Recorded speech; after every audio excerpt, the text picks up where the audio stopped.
All right. Welcome again, everybody, to REtail REdux with myself, Cory Zelnik. I am honored to be with Jared Epstein today. This is a special privilege for me. I always talk about having great friends and people that I've met through the years. And I would say at this point, Jared, who is a key figure in the retail real estate industry, and we're going to get into that in depth, we have a growing friendship.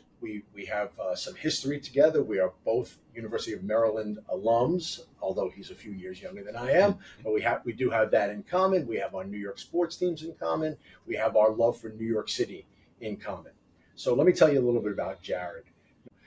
Jared is the president and principal at Aurora Capital Associates, a firm he joined in 2007. So over the course of these 16 years, he's raised his game, and he is now a principal at the firm, along with the Cory family.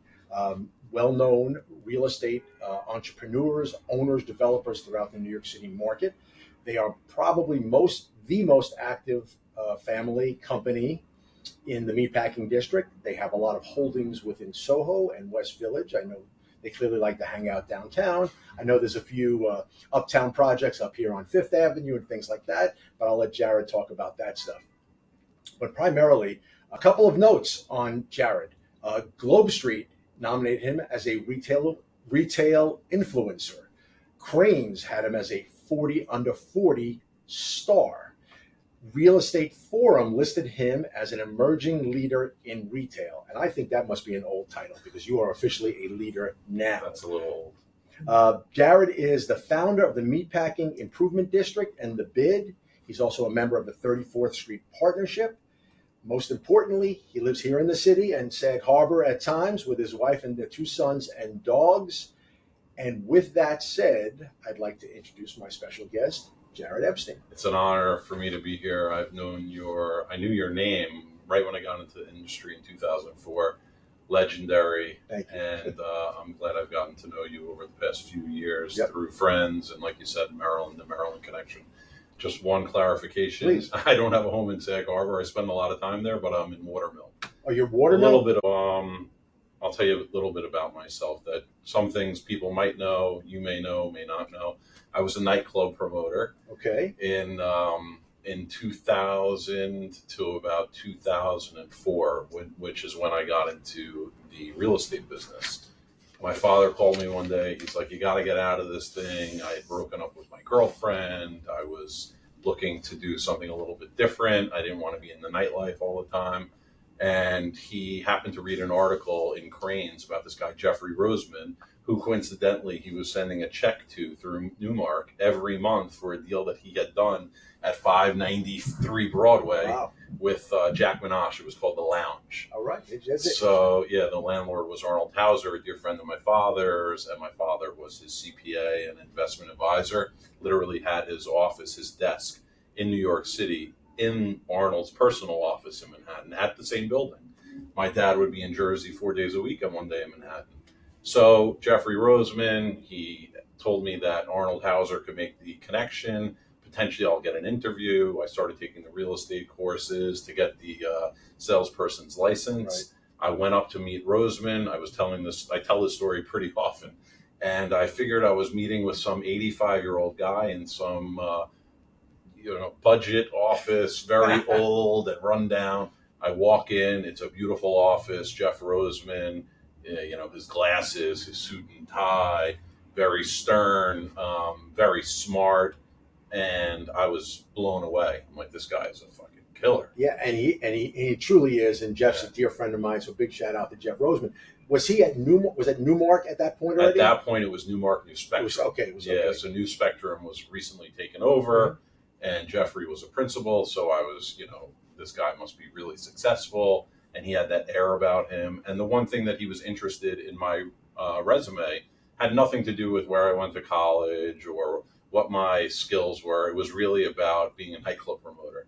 And he told me at the time that not only was he a nightclub promoter at Hartford, but I believe Robert Futterman was a promoter, and I think at Maryland. That's right. Right. So it was pretty wild. Robert gave me my first job in the business. Unbelievable. $250 a week to walk the streets of New York. And was it RKF? It was Garrick Oil. Garrick Oil. A lot of people originated their careers at that place.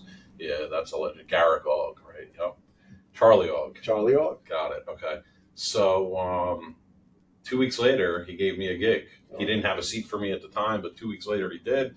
Cold calling, hitting the streets, handing out flyers for real estate that he was representing, mostly SL Green, and going around to the 5 blocks adjacent to the space and finding out if their lease is coming up, if they're looking to relocate.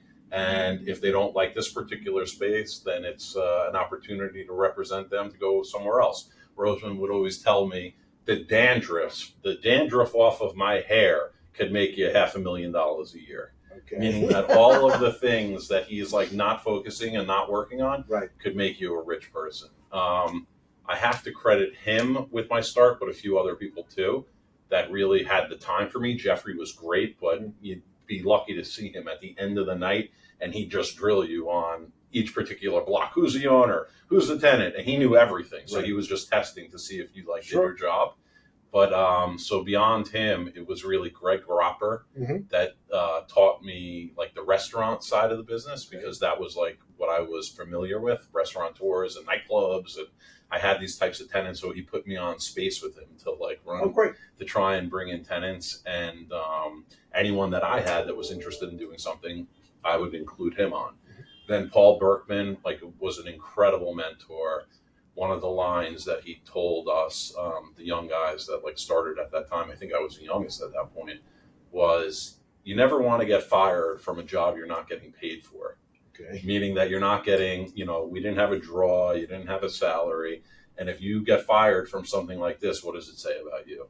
Like you're not worth the desk. Exactly. Got to put in the effort. You got to put in the effort. Unbelievable. And the other thing that Paul taught me along the way was you have to insert yourself, even if you're working on behalf of the landlord with a team, or you have a tenant that you're working on behalf of, unless you continue to insert yourself and add value to the deal, you're going to get chopped down in terms of your commission. And it happened to me ad nauseum while I was at Newmark, which is part of the reason I started looking at other opportunities. I met Ricky Chira and Jaime Chira in probably 2006. They were the first Syrian family that I really connected with on a deep level that was buying real estate. Sure. I put in many offers mostly on properties owned by Yaron Jacoby. Okay. In the Meatpacking District, in Midtown, on the Upper East Side. Unfortunately, we never got there in terms of pricing. Yaron was steadfast, another incredible guy. He's like a mentor also, stiff negotiator. The first seller that I ever, I didn't get to transact with him, but I at least was negotiating with him. He was steadfast on his pricing. It wouldn't go up, it wouldn't go down. But if you didn't hit it, doesn't matter if you 250 off, 250 grand, he's not selling. Okay. So I was never able to get a deal done with Shira, and we worked on 4 or 5. Now I have to back to 2004, my first Vegas ICSC. I'm at the booth, and 2 gentlemen come over to the booth, and they want to talk to the broker that's handling 591, 593 Broadway, which is the building that my father was the accountant and CPA for, how I ended up with Roseman. I was representing Jack Minash on a sublease of the lounge at that point in time. Full circle. The 2 guys that came to the booth that asked the office manager who the broker was representing this were Bobby Carey and Alex Ajmi. 2 very intelligent guys, very interesting characters, especially Alex Ajmi. By the end of the conversation, which was about 20, 30 minutes long, Bobby says to me, Jared, my family owns real estate. I'm going to be handling it now and really going on a buying spree. I want to buy a lot of real estate in New York City. You should come be my apprentice. Thank you, Bobby. That's very flattering. Right. But I work for Jeffrey Roseman, the king of retail. It was a great opportunity being with Roseman, but little did I know what the opportunity with Bobby could have meant. Never looked into who he was, what they owned, but I met the Chira family and tried to do these deals with them years later. Unfortunately, we didn't get anything done. And then I was pretty much out. I was halfway out of Newmark, halfway in. I've told this story a few times as well. I'm sitting at home in New Jersey with my family. My mom looks at me. I'm on the couch on like a Friday afternoon. I like left work early, and it wasn't in the summer. Sure. And my mother looks at me and says, "Jared, you're a fucking loser." Okay. I never heard my mom speak anything but positively and lovingly to me my whole entire life. I look at her and say, "Mom, what are you talking about?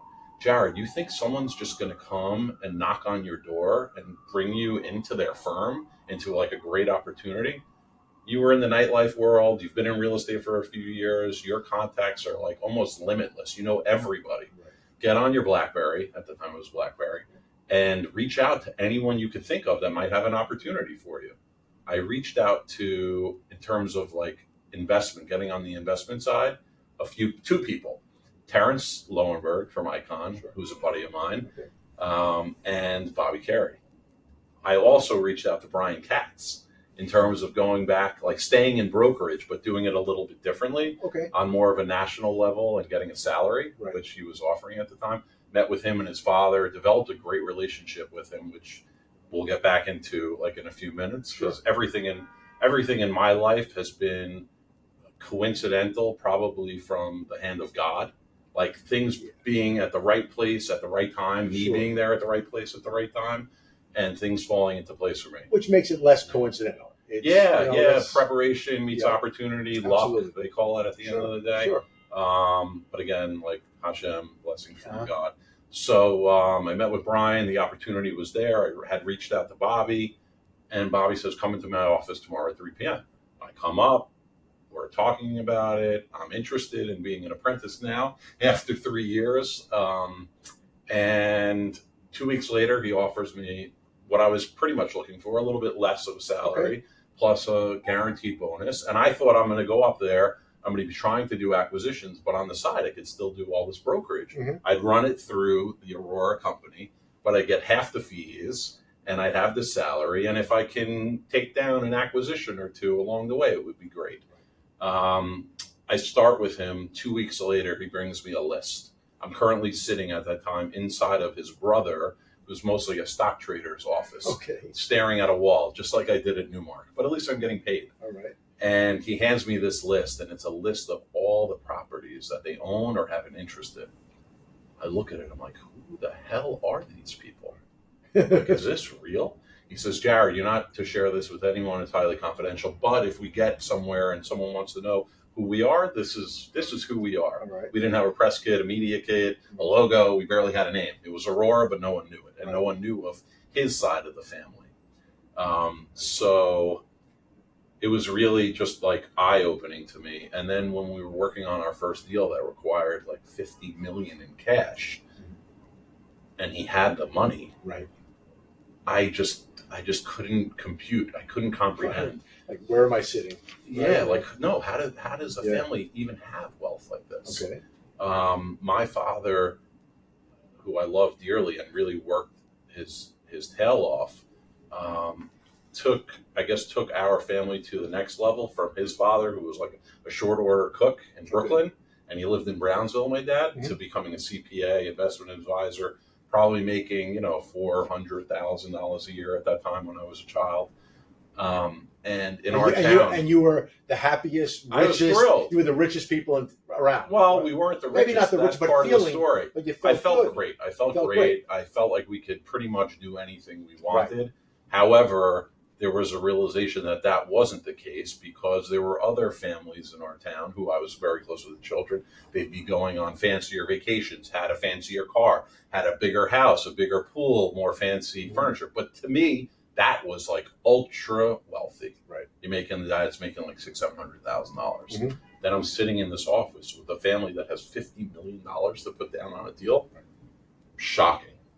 Totally shocking. So let's let you catch your breath for a moment, which sorry. is great. No, not at all. Not at all. I love it. It's a great story. So there's a lot to unpack in all of that. And it's so interesting. Look, our business, what we both learned over a long period of time, me a little longer than you, is how small the world is. Right? But there are so many similarities that jump out in the story that you just told.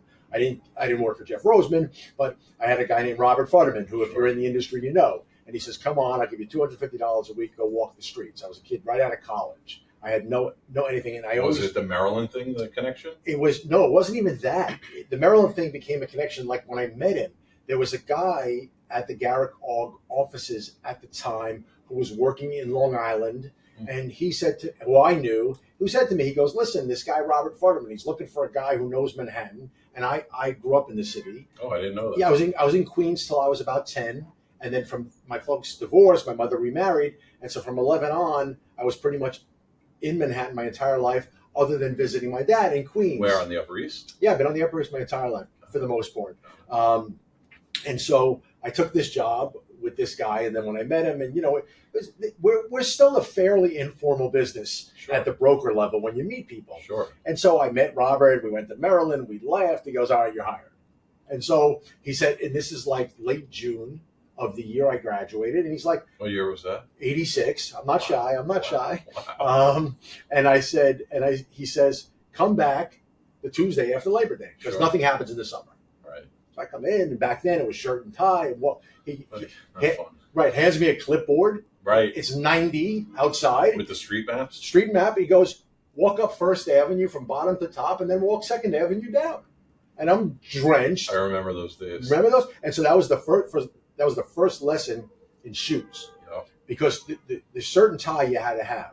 But that was the first lesson in shoes. Yeah, I remember getting mine all scuffed up. Forget the scuffle. Yeah. The blisters. Oh, of course. Yeah, God. the beginning. The Right? blisters, yeah. So we did all that. And so I had my run through the brokerage business, and I get what you talked about earlier about brokerage and splits and all that stuff. Yeah, and this is about you, but the way I run my company though is that everybody who starts on a project knows what they're making no matter what happens. That's brilliant. And so we avoid rare. that at the end. Very rare. Yeah. And so I like that. We stay with that. In terms of coincidences, firstly, I am to this day partners with the Cheerers. We own property together. I didn't know that. And as a matter of fact, we most recently bought a property in June, and then someone threw us money, and we sold it in August. You flipped it. We flipped it. We weren't intending to. Flip the contract? No. You actually closed And then sold. Wow. Where was that? Out in Brooklyn. Got it. And so we're very happy. And so we're still friends and we're partners. Well, I hope we can become that friendly too. Me too. I hope so also. If you're a deal finder, that's probably the hardest part of the business. Agreed. I look forward to that. And so I've done the brokerage dances and I the partnership stuff. And part of my personal growth is to work on the acquisition side because as we know, as a broker, you get rich, but as an owner, you get wealthy. And I agree. So we like that. And it's one of the things I admire in watching your growth because we really didn't know each other early on, but I knew what your bones were with respect to the business. Sure. And what you've done has been tremendous, and it's to your credit. Thank you so much. You're very welcome. And a lot of those things. Matter of fact, I told this to Jeff Roseman one day. You hit those moments. You talk about Hashem and all of how things happen. Jeff, in my former life with my former partner, Jeff Winnick, who I love dearly, we went through our stuff, and we had a lot of success. We did almost 200 Dwayne Reeds together. Incredible.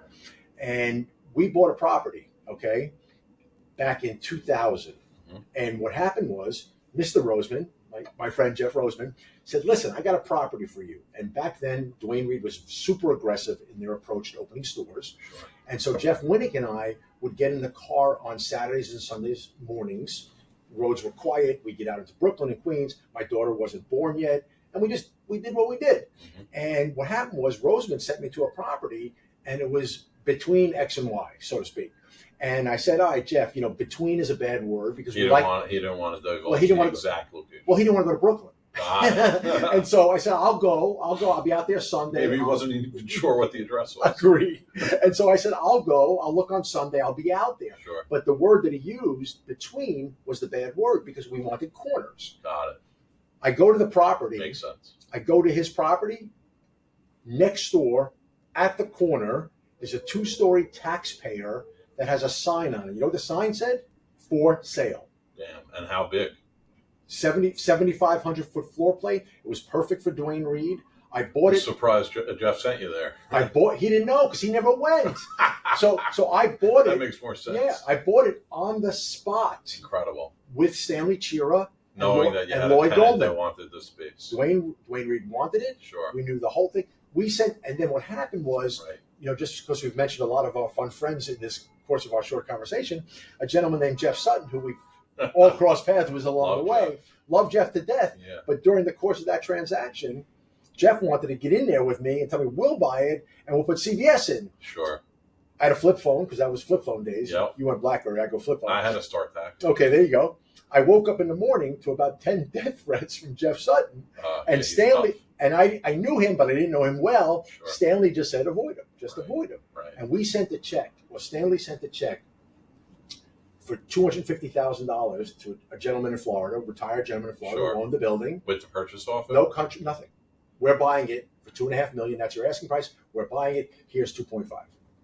And the story and the economics and the percentage return and all that stuff is a Grand Slam home run deal for another day. Sure. But it changed my life. Did you feel like that was a conflict of interest, knowing that you were representing Dwayne Reed and had them kind of in your back pocket? They knew our cards were face up. Yeah. That was our purpose. Sure. Our purpose was Dwayne Reed said, go find the properties. Sure.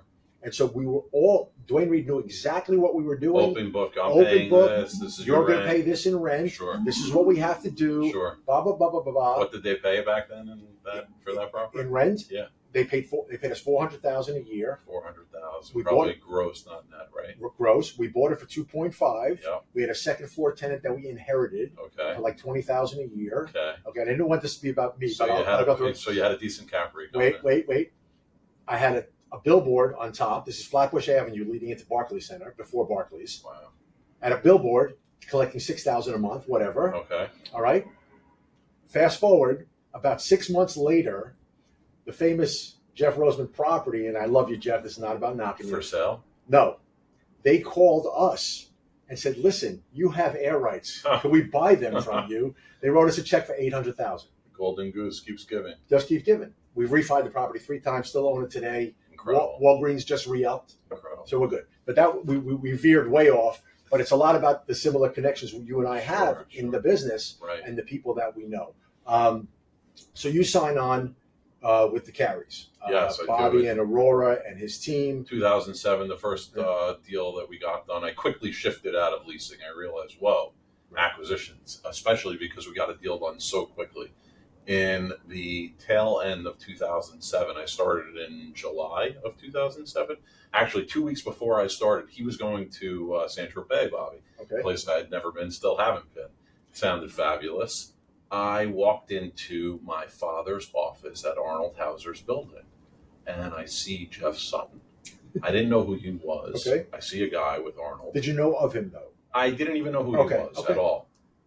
But I asked my father, who is that in the conference room with Arnold? Oh, that's, a real estate guy, Jeff Sutton. He's trying to do a master lease on the retail, not just the lounge. Like, he's trying to take all the retail here. Whoa, I better call Bobby. I call Bobby on his cell phone. He answers from Saint-Tropez. I tell him what's going on. He goes, hold on. Patches in Alex Adry. Jared, you got to get this deal. If you get it done, it's going to change your life. I'm like, whoa, this is crazy. Yeah. So I found out from Arnold. I called him like later in the day or the following day. What's the story? What's the deal? I'm working with this family. They have plenty of money. I know this for a fact because we're working on other opportunities. Give me the terms and I'll see if we can beat them. Mm-hmm. He gave me the terms. I went into Excel. Wasn't really sure exactly what I was doing. I have a book that's probably this large in terms, and it basically has all of the different financial modeling I ran every which way to not only prove to Bobby what we could pay, but to Arnold that our deal, whether even if it was like tweaked a little bit and maybe it was more upfront, less in the back end, or less upfront and more in rent. I don't really remember exactly what the deal was. And this is still a master lease. This is about a master lease. We were looking for a master lease for 25 years on the retail. Originally, we were okay just leasing the lounge space because at the time, Eastern Mountain Sports, and that's where I'm going to get into Brian Katz, had a lease on the adjacent space. Lounge went in 593 Broadway, all of the retail, and then around into the back of 591 Broadway. Lounge had the lower level of 593 Broadway. So 593. 591 was Eastern Mountain Sports, like 4,000 feet of grade, and then the whole lower level of that property at 591. We end up leasing. We get the master lease done with Arnold for the lounge space. Why? Bobby and Alex are able to bring in Jack Minash into the deal. So he's not just subleasing, he's actually vacating and has an equity position in the leasehold. Yep. So the next thing is Alex and Bobby hire Laura Pomerantz. Okay. Just before they sign with Laura Pomerantz, I make a call to Daniel Alessandro, who was my friend from Newmark. We actually started together. We were both sitting right by the office manager looking at the wall. All right. And Jason Pruger was right down the hallway. He's also I forgot to say, he was also another incredible mentor for me, not just in business, but in life too. I had broken up with my girlfriend. I wasn't in a very happy place. He's like, you're going to be fine. You got to delete her number. And just remember the following. It was 3 words or three pieces of a phrase. First, you get the money, then you get the power, and then you get the respect. All right, very good. So it drove me a little bit for sure. So getting back to the story, they hire Pomerantz. Right before it, I called Daniel Alessandro. Why? Because my wife at the time was my girlfriend who became my wife.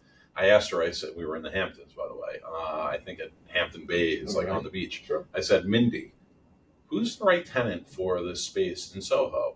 What if we could put together like 10,000 square feet? We didn't have it at the time. And does she have any background? She was a buyer at Macy's, Okay. but All right. born and raised on the Upper East Side. All right. We lived in Soho in a 5th floor walk up for many years, but she really got to know that neighborhood too because we were living there for so many years at the time. Probably like 3 at that point, but we spent every day, every weekend day walking around Soho. So she says, "Oh, it's obvious." I'm like, "What do you mean?" It's obvious. Okay. It's obvious, Jared. You don't know? I'm like, "I have no idea." The right tenant is Victoria's Secret. Okay. Why? Well, they have a store on the corner of Prince Street. It's way too small for them because they have this hot brand, Pink. Pink should be there solely, and Victoria's Secret should move up the block into this big space that you're going to have. Yeah, that sounds pretty good. Sounds like a plan. I call Alessandro. He digs it. He speaks to Hodos. They both work together at that point at CBRE. Within a week, Andy Lane and Colin Matthews fly to New York City. We had a rendering created showing the 2 storefronts, EMS and the lounge. Remember, we didn't have this deal signed up with Hauser yet that encompassed all this space, and we certainly didn't have a deal with EMS. Right. So we show them this rendering. It had the lobby in between. They're looking from outside. They're like, yeah, this is great, but there's a lobby in between. Like, it's disturbed frontage. It's strange. It's not going to work. I said, well, Andy and Colin, what if we could move the lobby to the back of the building? Are you sure you could get that done? Absolutely. Right? So then I go back to the office and Bobby's like, well, that's great. And the rent that you're talking about is enormous, way above our projection. But how are we going to get it done? I said, leave it to me. I know the building really well because I'd been there so many times to see my father. Sure. There happened to be a freight elevator in the back on Mercer.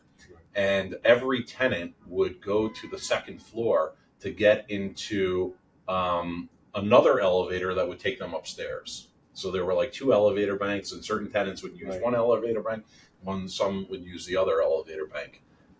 We created a whole conceptual plan, timeline, renderings with TPG architecture to get Arnold on board to allow us to then make the deal with Victoria's Secret. We end up getting the longer term from Hauser. It was all contingent on us putting this whole package together. Couldn't get EMS out. Worked on it for like 6 months. No, they're not willing to go. They're not interested. Brian Katz shoots out an email blast, now representing Eastern Mountain Sports. I literally called him probably within 5 minutes of him sending the blast. Brian, we have this piece in Soho. I need to get Eastern Mountain Sports. What do you think? I'll get it done. Okay. Within 2 weeks, we have terms. We're going to go to, I guess, not to lease. We went to like a lease termination agreement.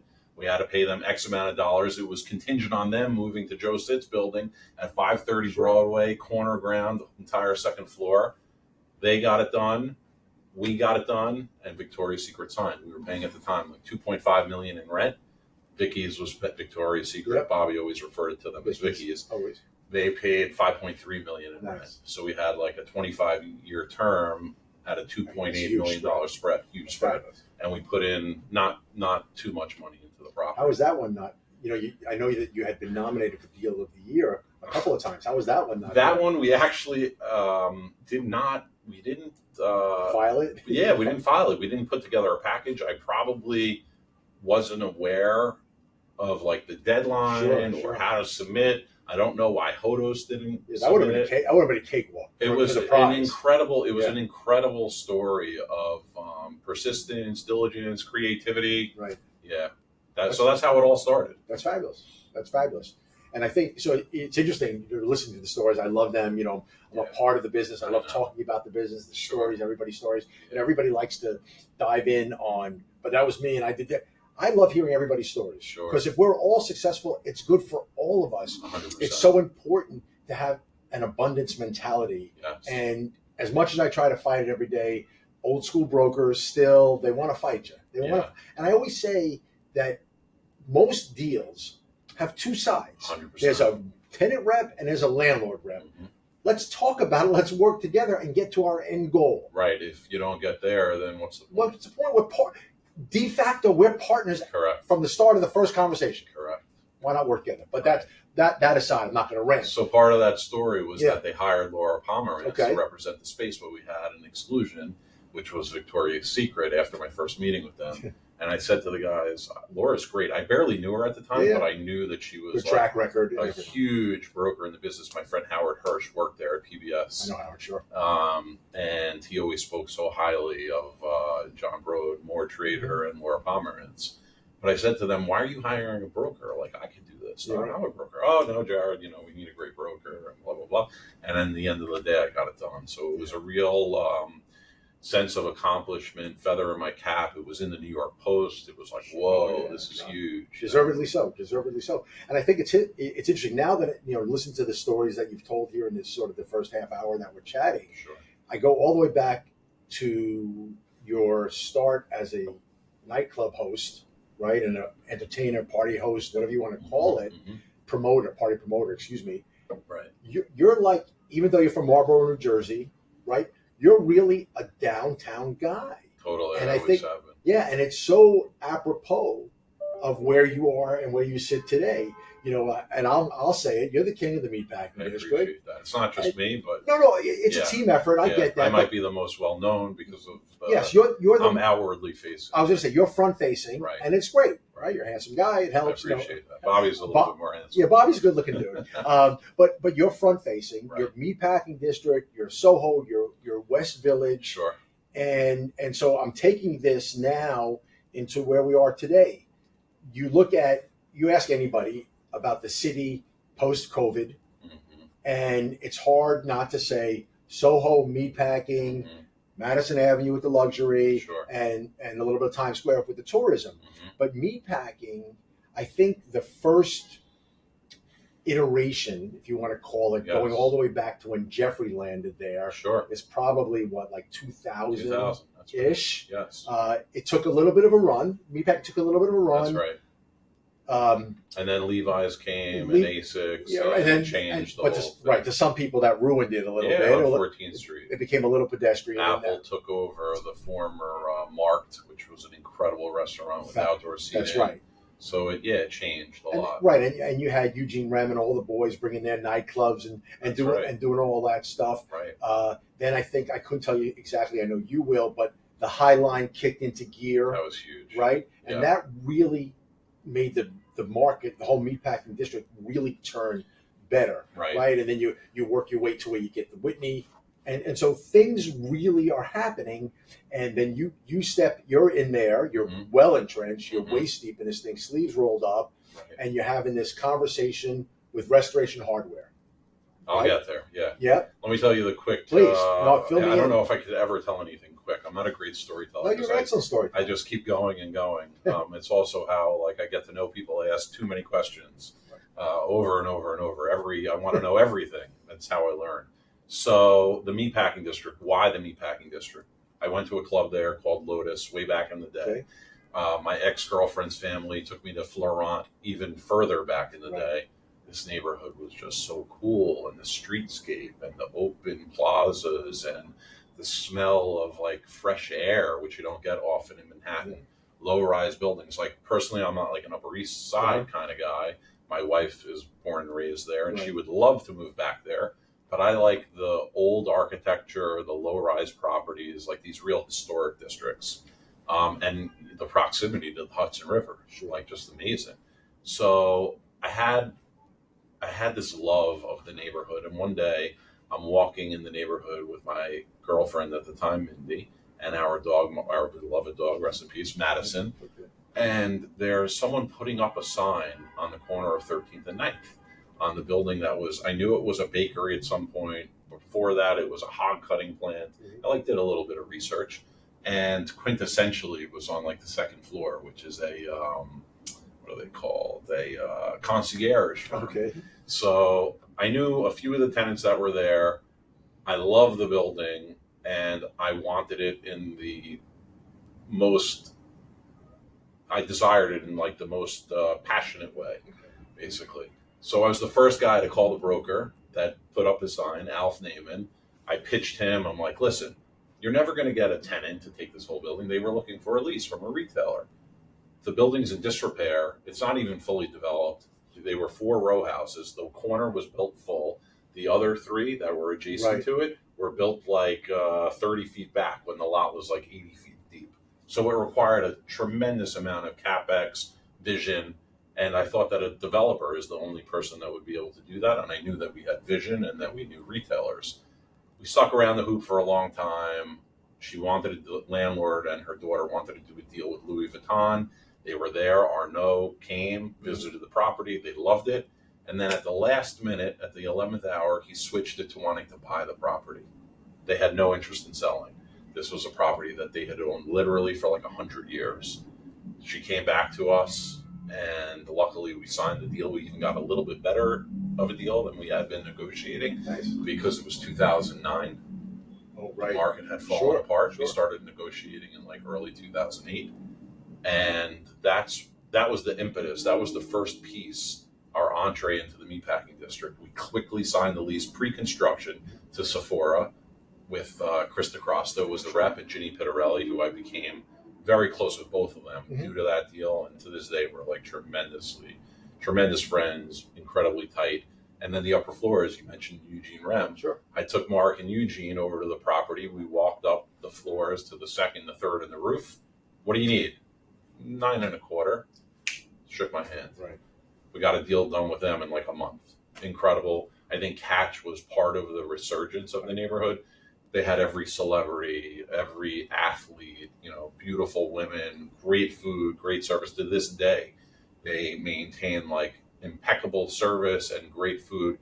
They're doing to the tune of like $32 million a year. It's insane. It's just unbelievable. Yeah. And then it launched the Catch Group, and they sold to Tillman Fertitta a piece. So they've had a great run, and I'm honored to have been like a part of that because of the start. If I back up a little bit to when I was running around with Shira, I begged them to focus on meatpacking. And the first asset that I was trying to take down was your own Jacoby's 446 West 14th Street, which years later Joe Sitt bought after we started our run in the meatpacking district, trying to get you to Restoration Hardware. Well, I'm gonna before you jump there, because I want to get that. Yeah. You have the Aurora, and to whatever details you can give me, I need all of them. You partnered up with one of the most predominant owners down there. That's where I was getting. Okay, so then you take it away. The Gottlieb. So in 2004, I'll never forget the number, 212-989-3100. I must have called it from Newmark, hustling and cold calling. I knew that they owned a ton of property. I read articles, the Monopoly Man. Yep. They called Bill Gottlieb. He had... Out of the trunk of a station wagon. Yeah, he was buying all these properties in cash. I still to this day don't know how they acquired so much property, but they did. And kept most of it vacant and in disrepair for many, many years. Yeah. Cold call, couldn't get to Molly Bender, who was Neil Bender's mother, who had inherited the estate from Bill Gottlieb, who was her brother. Anyway, didn't get anywhere for a very long time. They end up putting a property on the market. An older gentleman who's a dear friend of mine to this day, Alan Weissman. who at the time I believe was at Grubb and Ellis. He cold calls me. I didn't know him. Jared, what you did with Catch and Sephora, really incredible. I have this property at 22 Little West 12th Street. It's a garage. It could be converted. The owner's Neil Bender. The Gottlieb is what? Neil Bender? The Gottlieb is. So I start working on it immediately. I tour the building. At the back of the property, I see Gansevoort Street. And I'm like, isn't that Neil's too? Yeah, he owns the whole block. I'm like, wow. So we try to take down 22 Little West 12th Street on a long-term lease. I'm so persistent that I end up getting a cease and desist letter from Neil's attorney, who are always with him 24/7. So, quick confession. Sure. About, it must be, got to be 15. Well, my company now we're 17 and a half years old. So I would say probably 16 years ago, I never forget, I had to visit a landlord.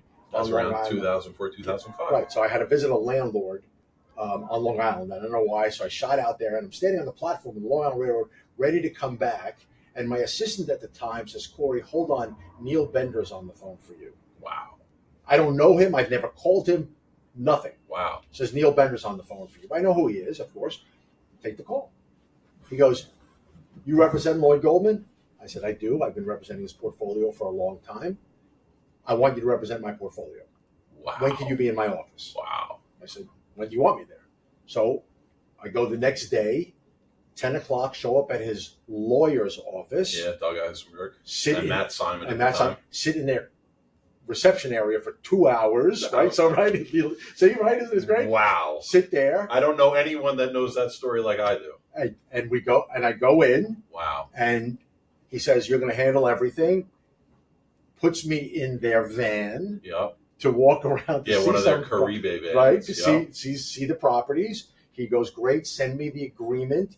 Give me the same one you use with Lloyd. Perfectly fine. You never heard from him again, probably. I didn't hear from him for 3 months. Yep. Comes back to me and says, I know we looked at 15 properties. I'm going to give you 8. Okay. Okay. What do we got? Still great. Take the 8, of course. Yeah.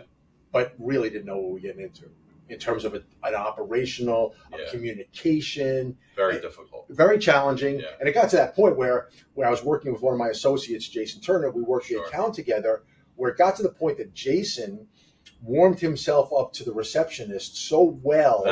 Valerie, very good. And so Valerie loved Jason. Oh. Valerie would say, come now. Right. Because he could walk out of here, jump on the 4, and end up at their office and not wait. When they have a minute. Exactly. Right. And then, of course, you sat in every meeting. The attorneys were in every meeting. Yeah. You probably were recorded for all we knew. But as what we did was we saw all of those buildings. Every one of them was in violation, had 86 violations. Yeah. And the way they did business was just so unusual. So unusual and difficult. And very difficult's a nice word. And so knowing not the full story, but tremendous kudos to you, so and your team to piece that together. That's a great story too. So we got the cease and desist letter, or I did. I still have it to this day in my office. It's like, should be framed on the wall. It's a trophy, and I show it to anyone that joins our firm. Like, this is what it takes. Right. You have to be that type of persistent, and then you have to somehow develop the relationship. So that's the key to the William Gottlieb real estate Neil Bender story with Aurora. I ended up seeing Neil and his 2 attorneys at an event, and I ended up getting the opportunity to speak to them. I said, guys, it's not about money. I want an opportunity to do something great with my career and my life. Real estate's like artistry. Sure. It's like, painting a beautiful picture if you have the right opportunity and the right canvas. And Neil, you have the best canvas in the city.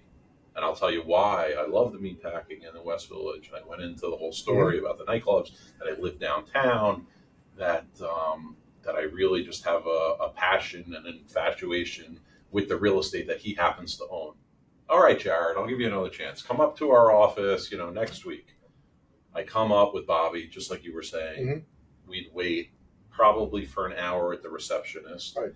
He and Bobby would be, of course, very antsy, and Jared, I can't take this. I'm not staying here anymore. And I begged Bobby. I said, Bobby. Now I knew who Jeff Sutton and the Cheerers were. I said, Bobby, if it was Jeff Sutton, if if it was Joe Sid, if it was any developer in Manhattan, they'd be waiting. And they'd be fine with it because the opportunity to work with Neil Bender and the Gottlieb estate is like 1 in a million. Mm-hmm. Okay? Yeah. Or maybe it's 1 in a billion. Yeah. He, thank God, heeded my advice. Then got taken by Valerie to a conference room. And this was the same story literally for a year and a half. We'd get taken to a conference room. There was no one in there. And we'd sit there for 30 minutes, 45 minutes. Jared, you got to call Valerie. This is disrespectful. This is not okay. So it ended up being an hour. They then take us to the conference room where Neil, Doug, and Matt Simon were. Neil and Matt were always, like you said, flanking Neil, whether he was at the office, going to the theater, a restaurant, walking around his neighborhood. Actually, by the way, sorry to cut. Sure. I ran into them at a Knick game one night. Sure, yeah. They were at a Knick game one night. They do everything together. Yeah, it was bizarre. It was like sort of bizarre, but not bizarre. But it was like I understand Neil. Yeah. I got like a really great understanding of him, his family, and the reason that they operate in a, I guess, an vacuum. Atypical way. A vacuum. Yeah, it's atypical, Sure. different, interesting, curious way. There was a big litigious case after his mother passed away, and it was regarding who was going to be the trustee of the estate. Right. And Neil has a sister, and his sister has a son, so his nephew. They contested him becoming the trustee and having all of the properties under his helm. It was a probate case that I believe took about 4 or 5 years till it was settled. And I think that was between like 2004 and 2009. Okay. And that's when I ended up, getting this call regarding 22 Little West 12th Street. So the bottom line, the end of the story is, they bring us into the third conference room, the second conference room. And what was there was all this food. And to this day, it's pretty much the same. We don't wait, but there's food everywhere, or they are ordering food for us. But at the time, there was food that was half eaten. Oh, guys, why don't you have a little bit of this and that, join us. And Bobby's probably like, fuck the food, let's sit down and have a meeting, right? And the meeting was about like life, politics, the weather, and then like a minute about the property. And the first property was 9 9th Avenue. It started as the potential to do a ground lease for like 49 years. Luckily for us, they changed their tune and they wanted it to be a joint venture. And they had an interesting like tax idea, tax efficient way. Since you guys have this ground lease on 21 9th Avenue where Sephora and Catch were, if we can buy into that position, even for a small interest, we'll allow you to come into this site on a 50-50 joint venture. And that's how it would work for them. And the price was fairly reasonable. Maybe it was a little bit discounted to market because we were taking a joint venture position. Sure. So you don't fully control your destiny in terms of like selling, refinancing. It was our first repositioning of a large retail asset that we could become retail or office. We did next door, but it was like 20,000 feet. This was 70,000 square feet. I had a relationship with Restoration Hardware with Gary Friedman. Bobby met him at the same time, probably a year or two before, but I kept the relationship going. And I kept pitching him on the meatpacking in particular, this property, before we even controlled it, probably a year before. I said, listen, I'm meeting with this guy every day. I think we're going to own this building. This is where you should be. He's focused at the time that we acquired the building on 200 Lafayette, which became Birch, or it was some kind of kitchen and appliance company that they leased from, I think it was GGP at the time. Which is now, I think it's now Italy. Now it's Italy, right? We could have bought that building back then, and it would have been a great purchase at the time if we didn't over-lever like GGP did. Anyway, Gary Friedman calls me one evening, literally on a Tuesday night. I have the picture in my Dropbox of what ended up happening. He calls me at midnight on a Tuesday. Jared, I'm coming to your apartment. Where do you live? I'm like, Gary, what do you mean? He's like, I'm with my co-CEO, Carlos Alberini, and I've been in the meatpacking all night, and I'm in love with this neighborhood. I want to know everything that you know, why you believe that this is the right spot for me.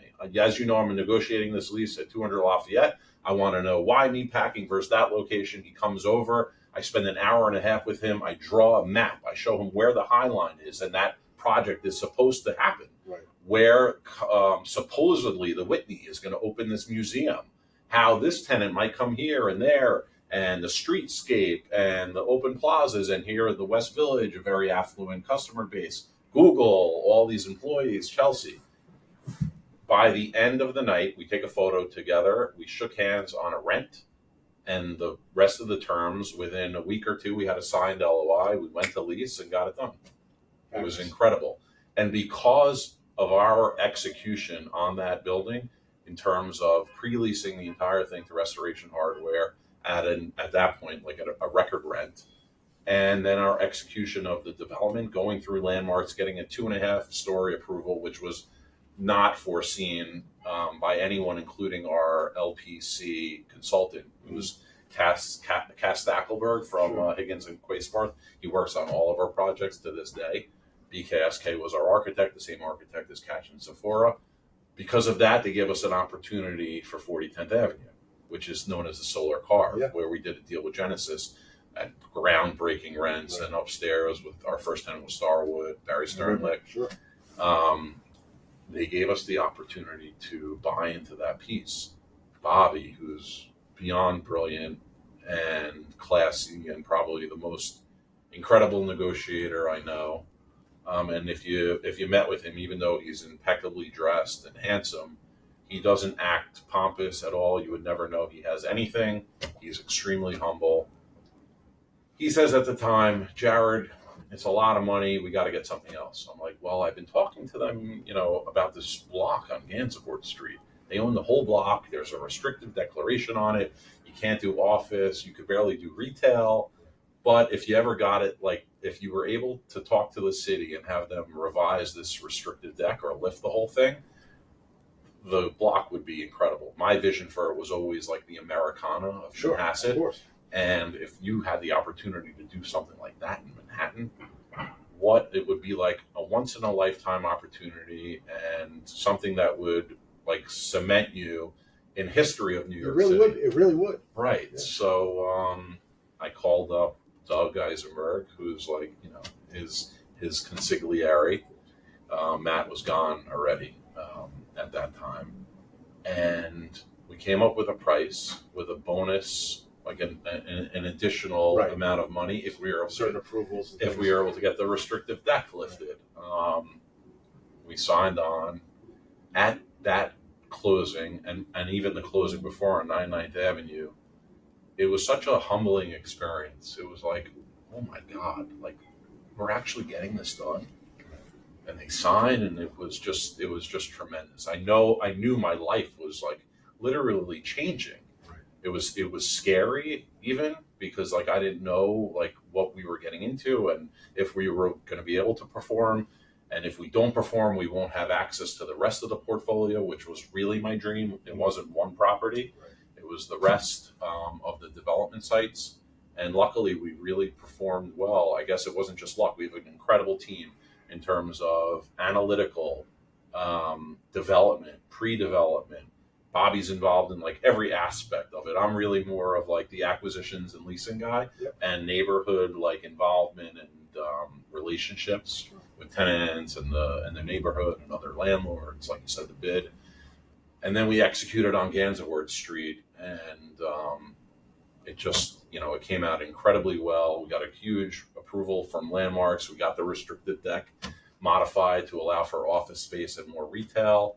We've landed great tenants, including Hermes, Brunello Cucinelli, Pastis, Audemars Piguet, most recently YSL on the corner. Match Group took the entire office component, which is like 90,000 square feet. Fabulous. Yeah, so luck definitely, though, played a big role in this. Getting the High Line open, or this I should say Hudson River Park Trust or the Friends of the High Line, like the collaboration and a guy named Joshua David's like vision to save the High Line and create what they did was a huge driver for the neighborhood. The Whitney, another huge driver for the neighborhoods. Google purchasing their building at 111 8th, then purchasing the Chelsea Market, having more real estate at the pier. I think it's Pier 25 or 52. I forget. All of that played a huge role in our success, which then led to even more opportunities. We acquired the Prince lumber site adjacent to the Chelsea market, which everyone chased for a very long time. We were lucky enough to develop a great relationship with Sherry White and Michael Franco at Vornado, which led to a full 50-50 joint venture with them. And then we brought Bender in for a piece. We always try to give back to a partner, especially if we have a good relationship with them and there's more potentially to do. So we bring Neil into, many of our deals in some capacity. That deal turned out to be a home run too. We pre-leased it to Starbucks and then to Aetna upstairs. That's a whole nother story. Starbucks meeting with Howard Schultz and getting that deal done. It was another huge honor to be with him and get a deal done together. We flew to Seattle. And getting those few deals done with Neil led us to the West Village. And now we completed our first rental building on the corner of Charles and Hudson, leased it up within a month. And wasn't that Neil's ground? Neil's ground. It was where he actually parked the vans that you were referring to. Yeah. I know the lot. Because back when we were doing our thing, that was that lot. Right. And we would sit there saying, and we didn't know anything. We're like, you should be doing something with this lot. The interesting thing is he went to Landmarks. He hired an architect. He had Morris Adjmi, created a beautiful design. Unfortunately, is a little challenged in terms of like ceiling heights, but a beautiful property. And when they went to move forward, they were going to do these luxury rentals, and the pricing was just outrageous. The bids that they were getting, I think they had someone like trying to basically take advantage of that in terms of like construction and project management. The owner's rep subsequently was like fired, ended up in a law. It was a bad situation. So Neil came to us, guys, you've done so great by me. You're trustworthy. You're honorable. You're reputable. And, I'd like you to take a look at this piece and this other piece on Barrow, the corner of Barrow and West. We did. We went condo over there on Barrow. We went rental on Charles, but we performed incredibly well. Our brokers did at Hudson Advisory, but we built like a beautiful product that is akin to condominium units. But we went rented them up within 1 month at like $135 a foot. Wow. Pre-leased a bunch of the retail. We have our final lease out on the corner. And down on Barrow, we pre-leased the retail and have maybe half of the units sold at really great numbers. And then the third site that we're doing, and we're in the ground right now, we recently excavated and drove in piles, is the southeast corner of Jane and West, across from what was the Jane Hotel and now is going to be Casa Jane, like Casa, whatever it's called, out in California, a guy named Jeff Klein, a great hotel operator. Yeah. So that's going to be a private members club with a great restaurant, and we're developing 100,000 feet through Leroy Street Architecture and BKSK. They're the architects for the project. Incredible design, very thoughtful and unique features, like these unbelievable conservatories where you can open up the facade of an apartment and have an outdoor space while it's also an indoor room. Wow. Really wild. Great ceiling heights, incredible views. You're right on the Hudson River. I can't talk about like ultimate pricing because we haven't completed our full AG filing, but it'll definitely be like north of $4,000 a foot, just even at the base of the building. It's fabulous. Yeah. So, and then we have other sites with Neil that we haven't even really mentioned to the public, but there's like another 10 or 20 buildings. Well, you know what I'm going to tell you? Yeah. You're coming back. So when those things go into place, we'll come back and we'll continue to talk because this is fabulous. You have fabulous meatpacking story.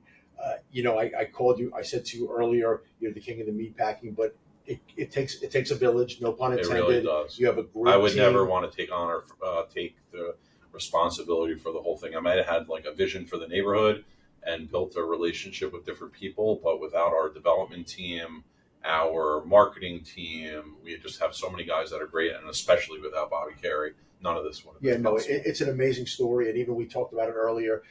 An abundance mentality, which is a little different than we structured earlier in our conversation, but the abundance mentality, keeping Neil Bender involved with new things that you did and just said, hey, that's really, really, really seeing the full forest. We even brought him into the most recent acquisition of 675 Hudson, Right. the old Dos Caminos building. Because why not? Right. Because why not? And I think it's kudos to you, kudos to your team, Jared.